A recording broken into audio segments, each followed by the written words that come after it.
یہ کیوں فرمایا کہ لا نبی یا بعدی، میرے بعد کوئی نبی نہیں ہے؟ مگر کیا صرف یہی فرمایا یا کچھ اور بھی فرمایا تھا؟ جس طرح خاتم کے سوا اور بھی آیتیں ہیں، اس طرح اس کے سوا اور بھی تو حدیثیں ہیں۔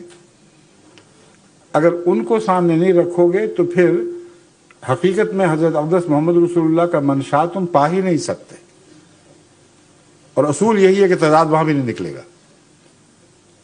حضور اکرم نے ایک طرف یہ فرمایا، دوسری طرف فرمایا کہ آنے والا مسیح جس کا وعدہ دیا گیا ہے وہ نبی اللہ ہوگا، اور حدیث مسلم میں ایک ہی حدیث میں 4 مرتبہ اس کو نبی اللہ فرمایا ہے۔ اب کیا حضرت رسول اللہ صلی اللہ علیہ وآلہ وسلم یہ کہتے وقت اس بات کو بھول گئے تھے کہ میں نے تو کہا تھا لا نبی بعدی؟ پھر بعدی کا کیا معنی ہے؟ ایک اور حدیث ہے جو علماء آپ کے سامنے نہیں رکھتے، جو سارے تضاد کو حل کر دیتی ہے۔ فرماتے ہیں لیس نبی بینی و بینہ، جس مسیح کے متعلق فرمایا کہ وہ نبی ہوگا، آئندہ زمانے میں ہوگا اور نبی ہوگا، اس کے متعلق فرمایا لیسا نبی بینی و بینہ۔ جب میں کہتا ہوں میرے بعد نبی نہیں، تو یہ مراد نہیں ہے کہ وہ بھی نبی نہیں ہے، میرے اور اس کے درمیان کوئی نبی نہیں ہے، میرے اور آنے والے مسیح کے درمیان کوئی نبی نہیں ہے۔ اب تضاد کہاں رہا باقی؟ بعدی قیامت تک کے لیے ہے یا کسی معین وقت کے لیے؟ بعدی کبھی چھوٹا اثر بھی رکھتا ہے، لمبا اثر بھی رکھتا ہے۔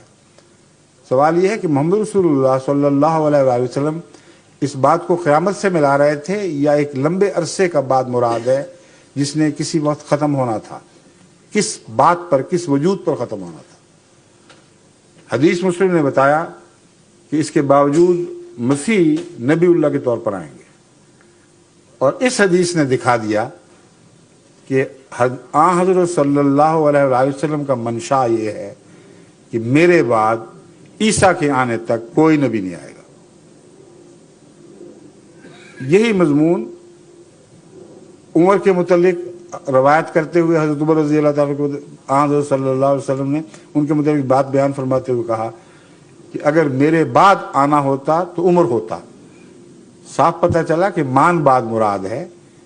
ایک لمبے عرصے تک امت میں خدا تعالیٰ کسی کو بطور نبی بلکہ امتی نبی کے طور پر بھی مبعوث نہیں فرمائے گا۔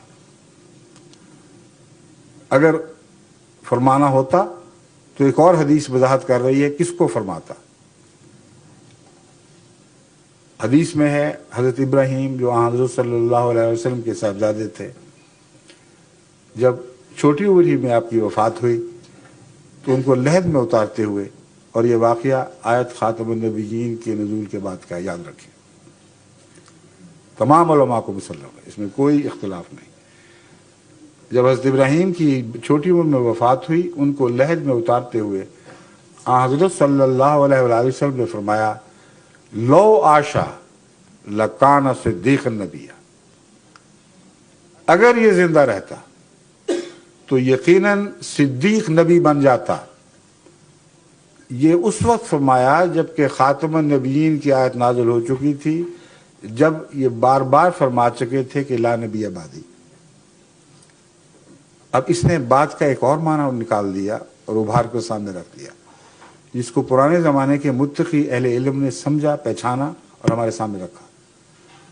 یہ سوال اٹھایا گیا ہے، بحثیں اٹھی ہیں کہ خاتم النبیین کے مخالف حضور اکرم صلی اللہ علیہ وآلہ وسلم یہ کیا کہہ سکتے تھے کہ اگر یہ بچہ زندہ رہتا تو نبی ہو جاتا، تو آیت خاتم النبیین کو منسوخ کر دیتا۔ علماء نے اس پر غور کر کے یہ نتیجہ نکالا اور خوب کھول دیا کہ مراد یہاں بعد سے مراد زمانی بعد نہیں یا لا نبی آبادی کے معنی، اس کا مطلب ہے میرے مخالف، مجھے چھوڑ کر، مجھ سے ہٹ کر۔ اب ایک اور معنی سامنے ابھرے جو نہ صرف عربی کے مطابق مسلم بلکہ قرآن کریم میں انہی معنوں میں استعمال ہوا ہے لفظ بعد۔ قرآن کریم فرماتا ہے فَبِأَيِّ حَدِيثٍ بعد اللہ و آیاتہ یؤمنون، اللہ کے بعد اور اس کی باتوں کے بعد، اس کے نشانات کے بعد پھر اور کس بات پر ایمان لاؤ گے؟ تو کیا لوگوں نے اللہ کا بعد دیکھنا تھا؟ کیا اللہ کا کوئی بعد ہے؟ یہی حدیث ان محققین نے جنہوں نے اس بات پر بحث چھیڑی ہے اپنی تائید میں پیش فرمائی ہے. یہی قرآن کی آیت. کہتے ہیں دیکھو تم بات کا مطلب نہیں سمجھ رہے. بات سے مراد یہ ہے میں آخری رسول ہوں صاحب شریعت، آخری رسول ہوں جس کا فرمان قیامت تک چلے گا. اس لیے مجھ سے ہٹ کر، مجھ سے الگ ہو کر دنیا میں کبھی کوئی نبی نہیں آئے گا. آئے گا تو غلام آئے گا، آئے گا تو میری ہدایت اور قرآن کی ہدایت کے تابع اس کے دائرے کے اندر آئے گا. اس لیے یہ حدیث کہ لو آشا لکانا صدیقا نبیہ، اس میں کوئی تضاد نہیں. تضاد کیسے ہو گیا؟ یہاں تو بعد زمانے کا تھا ہی نہیں. اس حدیث نے ثابت کر دیا کہ وہ معنی جو تم سمجھتے رہے وہ غلط ہے، کہ بعد سے مراد زمانہ ہے. بار بار آپ نے تاکید فرمائی کہ میری امت میرا حکم آخری ہیں، اس کو چھوڑ کر اس کے مخالف اب کبھی کوئی دنیا میں نبی نہیں آ سکتا. امتی اور غلام نبی آ سکتا ہے. اس لیے میرا بیٹا اگر بڑا ہوتا تو سب سے زیادہ میرا مطیع ہوتا اور لازماً اس کو نبوت عطا ہوتی.